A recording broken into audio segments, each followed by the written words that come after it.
The number one thing that's going to change your life, the only thing that will change your life, change your business, change your money, change your relationship, is you must raise your standard.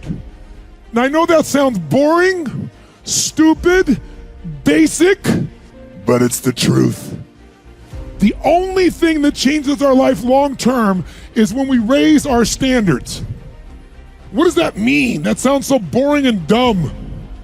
It means that all of us in life have things we want. We don't get what we want. We get what we have to have. Remember I said earlier, we all get what we tolerate in ourselves and other people. But when you're no longer willing to tolerate something, that's when your life changes. The difference in people is their standards, period.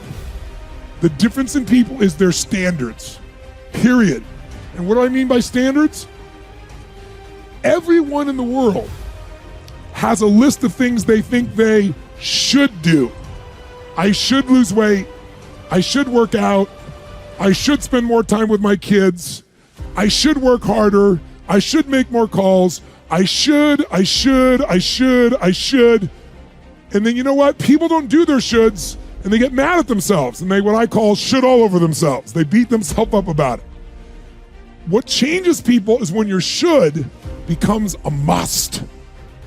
When suddenly the thing you said should happen has to happen. That's when human beings change.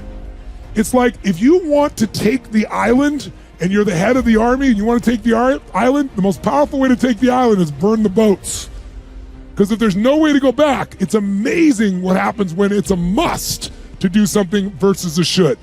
That's what makes human beings succeed. There is another level. The only reason you keep saying there isn't is you feel so exhausted about where you are.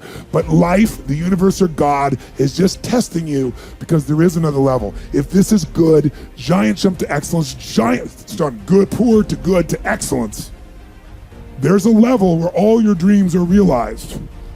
There's a level that you've always dreamed about. It is real. It has not gone away. But it takes that extra burst when you think there's nothing left, there's no way, you've tried everything 10 million times and you keep going. It's almost like God is saying, if you keep hitting this wall enough times, I will see that you will not stop, that you are filled with that level of determination, faith, and courage, and then the door opens and you get to that next level. But what most people don't know is, the next level is just 2 millimeters above. And it's called outstanding, ladies and gentlemen, outstanding. What's it called? What's it called? What's it called? Outstanding, magnificent, unstoppable, extraordinary, not excellent. It's a different level. It's a level where you are not one of the best, you are the best. And you know what's amazing? You only have to be 2 millimeters more than everybody else and you get everything. You get the joy, the laughter, the fun, the family, the passion, the economics, the freedom, the spirit. It's all there. What Jerry Maguire called the Quan, baby. All of it. And it's just 2 millimeters above, and most excellent people give up because they're exhausted. And there's some people who go, the harder I hit it, the more I hit it, sooner or later it's going down, I'm not stopping. And when you do that enough, it pops open. Failure is part of life. I mean, the difference for me though is I look at failure as a stepping stone to success. It's a speed bump. I know I'm gonna fail, but it's not failure if you learn something. And so, gosh, I've made so many mistakes, I've screwed so many things up, but every time I do, it just becomes a way for me to explain to someone else what it takes. You know, it's like, here's what I've done. I think I have the ability to influence people because I talk about my failures. I talk about all the things that messed me up, but I show people that I didn't let it stop me and you don't let it stop you. And I think that's really the secret in that area. And if everything you touch was successful, you probably won't be able to relate to people as much. No, you'll be relate, and also it's be total bullshit. Right. And everyone knows it's bullshit. And also you'd be bored silly. Right. I mean, think about it. If you just said, I want this and it happened, I want this and it happened, you know, people don't value what they don't fight for. You know, it's like you see kids sometimes in it, you know, your parents will say, you're not going to value this if you don't work for it. And your kid going, I'll value it, just give it to me, right? But it's true. Yeah. You know, the things we've worked the hardest for, we value the most. Yeah. So I think, you know, the purpose of a goal is not getting it anyway. The purpose of a goal, you know, is who you become.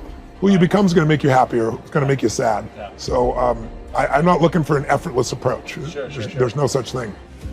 The only way to deal with fear that I've found in my life is a couple ways. One of those ways is to turn it on itself and ask yourself, what am I afraid of? If I'm afraid of that, I got to be more afraid of what I'm going to miss out on, missing out on my mission, missing out on who I'm supposed to be. In other words, if you're not going to get rid of fear, then use fear.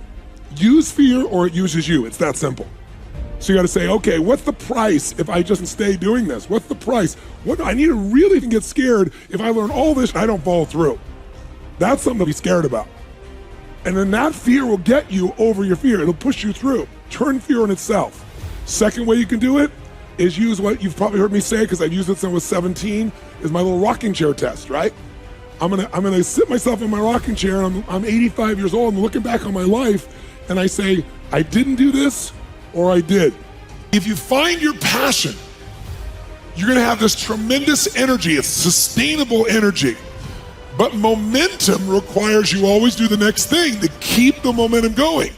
And the reason you get yourself in a passionate place is so that you change your life, and the only thing that changes your life is making a decision. So while you're in this passionate state, that's where you make decisions. You don't make decisions when you're like, oh, I don't know, what do you think? All right, let's decide. If you make a decision in a state without momentum, if you make a decision from a place where there's no passion, you are not going to get momentum. It'll kill momentum. It's decide, commit, and resolve. Some of you, in the past, you've gotten momentum, you've gotten passionate, you've even made a decision, but a decision is the first step.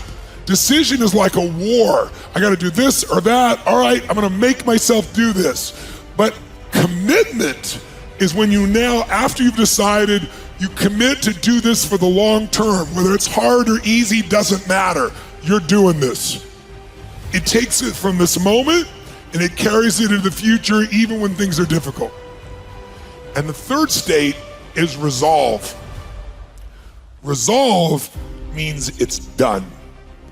It's like, it doesn't even if you took action, it's done inside you, so it's done out there. There's no question whatsoever. Then once you decide, the only way the commitment and the energy and the momentum continues is if you take immediate, massive what, my friends? Massive what? Write down in your notes, massive action is the cure-all. Massive action is the cure-all. If you're having a difficult time with something, your relationship isn't where you want it to be, your finances are not where you want to be, your body's not where you want to be, your business is not where you want to be, you need to take massive action. And if that doesn't work, try something else. If that doesn't work, try something else. Keep going with massive action and you will find the way, because it will give you momentum.